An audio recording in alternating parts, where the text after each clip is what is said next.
Hello all, this is the second video that I wanted to do on the new chart plotter tablet. Just to go into a little bit more detail about how the chart plotter itself works and to walk you through the key features that you'll need to know about and then the other things that you don't need to know about, you don't need to touch and it really isn't a concern. So straight out of the box, the software opens up very quickly. Just to demonstrate, we're no longer in the app. You open the app and it brings us right back to where we need to be, which is right in the middle of the file.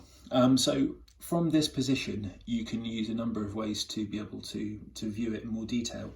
You can either use your fingers in a traditional kind of push-pull search, like on a smartphone, for instance, or you can use the zoom in and zoom out functions, which work very well too. Just really if you wanted to get an overview, and then you can dial into the detail and then back out. Either or, it works just like a smartphone would. It's a preference thing more than anything. The second feature is working out where we are in terms of either the boat's location or where you want to be in terms of your browsing position. Now, it's just with this little arrow mark here, or it's with the finger. The finger means that you can browse the map without having to be taken back to the boat's current location. So that gives you the opportunity to look around the map freely without the GPS trying to pull you back to the boat's position. However, if you wanted to go back to the boat's location, all you do is click that and we get the little arrow with the boat on the bottom, and it take you back to where your current location is on the boat. Now, the current location of the boat is apparently in the middle of Truro, because that's where I'm doing the video from. But you get the idea. It will try and take you back to the boat's home. So let's just zoom away for a minute and see what happens. I hope that's kind of makes it clearer as you are looking around the map. Let's go all the way up to our area of the file, and you'll see what happens next. It tries to take you back to the boat's current location. So obviously that will be different when you're using it on Oyster in the middle of the file. The boat's location won't be in Truro somewhere, it will be on the water with you, but it just helps illustrate the point. Now, if you were to click the boat icon, it goes back to either the arrow, which similar thing. This will take you around the map, but will take you back to where the browsing point is. Or if you put it onto the finger icon, you can move freely around the map without it taking you home. Good. Now, the true north function is literally just tells you whether the map is going to be situated fixed on true north, or whether it's going to give you your current location dependent on where the tablet is facing. So I can try and demonstrate that by moving the screen around a little bit. You'll see that the charts move with you.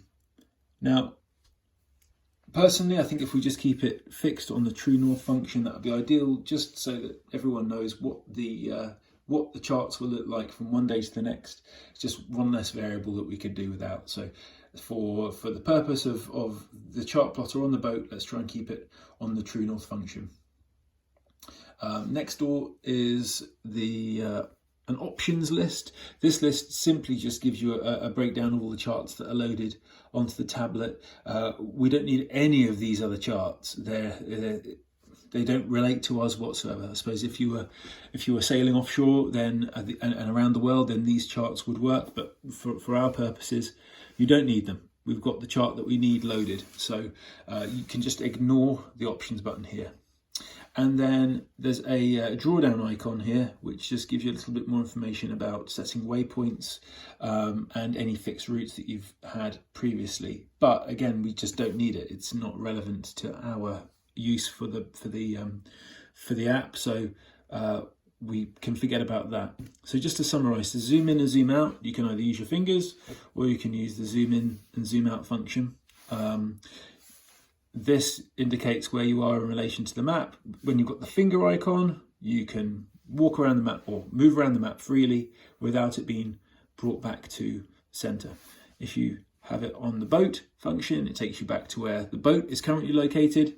And if you have it on the arrowed marker function, it takes you to this current waypoint that's in the middle of the harbour that I've set, just as our home, if you like, for the start of every session. I hope this video just helps a little bit more in terms of using this software. It's very straightforward. I'm by no means an expert in marine navigation software. In fact, I've spent very little time using anything like this. So I found it very easy to use. It should be very functional, simple, and you know, once you've finished, like I've said in the previous video, all you need to do is press the home button, and once you're here, power off, and it's done. And then you either pop the cover over the screen, or you pop the pad away in the bag and stow it. But really simple piece of kit. I hope that helps. And any other queries that you have on this, you can look for someone online called London Chart Plotters. London Chart Plotters are who we've bought this from. London Chart Plotters have got their own YouTube channels where they talk in a bit more detail about how to use these particular items. But I think this should be enough for you. This is I've basically done an abbreviated version of what London Chart Plotters have on their website. So I hope this helps, and good sailing.